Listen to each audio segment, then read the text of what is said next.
ডলারের দাম কিছুদিনের মধ্যেই বাড়তে পারে, এজন্য খুব ভেবেচিন্তে আমদানি করার সিদ্ধান্ত নিতে হবে। কিন্তু কেন? জিও পলিটিক্সে যখনই টেনশন দেখা যায় এরকম যুদ্ধের কারণে, তখন গ্লোবাল ইনভেস্টররা ডলারকে সেফ মনে করে এবং তাদের অন্যান্য ইনভেস্টমেন্ট থেকে টাকা উঠায় তারা ডলারে ইনভেস্ট করে, যেমন US treasury bond, dollar or even gold. For example, জাপানে একজন মনে করতেছে যে তার শেয়ার, স্টক এরকম বাকি যে ইনভেস্টমেন্ট গুলো আছে এগুলো যুদ্ধের কারণে সেফ না, তখন উনি এই স্টকটা ইয়েন বা তার কারেন্সিতে সেল করে ইউএসডি তে কনভার্ট করবে এবং তারপর সেই ইউএসডি রেখে দিবে অথবা ইউএস ট্রেজারি বন্ড, গোল্ড এসবে ইনভেস্ট করবে। এখন চিন্তা করেন, পুরো পৃথিবী থেকে যদি ইনভেস্টররা এই একই কাজ করা শুরু করে, তখন স্বাভাবিকভাবে ডলারের ডিমান্ড বেড়ে যাবে।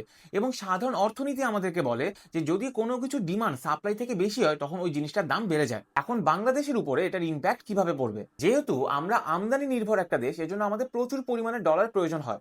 এখন যে ডলারটা এক্সপোর্ট, রেমিটেন্স এবং লোনের আকারে বাংলাদেশে আসে, সেটার পরিমাণ যদি আমদানিতে ব্যবহৃত ডলারের থেকে কম হয়, তখন বাংলাদেশ ব্যাংকে রিজার্ভ থেকে ডলার সেল করতে হবে অথবা ইন্টারন্যাশনাল ডলারের রেটের সাথে টাকাকে অ্যাডজাস্ট করতে হবে। কারণ ইন্টারন্যাশনালি যদি ডলারের ডিমান্ড এবং দাম বেড়ে যায়, তখন বাংলাদেশকেও কিন্তু এই বাড়তি দাম দিয়ে ডলারটা অ্যাকোয়ার করতে হবে। ইরান এবং ইসরায়েলের যুদ্ধ যদি চলমান থাকে, তাহলে তাৎক্ষণিকভাবে সব পণ্যের দাম না বাড়লেও 3 থেকে 6 মাসের মধ্যে অনেকগুলো পণ্যের দাম কিন্তু বেড়ে যাবে। কেন এবং কোন পণ্যের দাম বাড়বে এটা কালকে বলবো, এজন্য এই রিল সেভ করে ফলো করতে কিন্তু ভুলবেন না।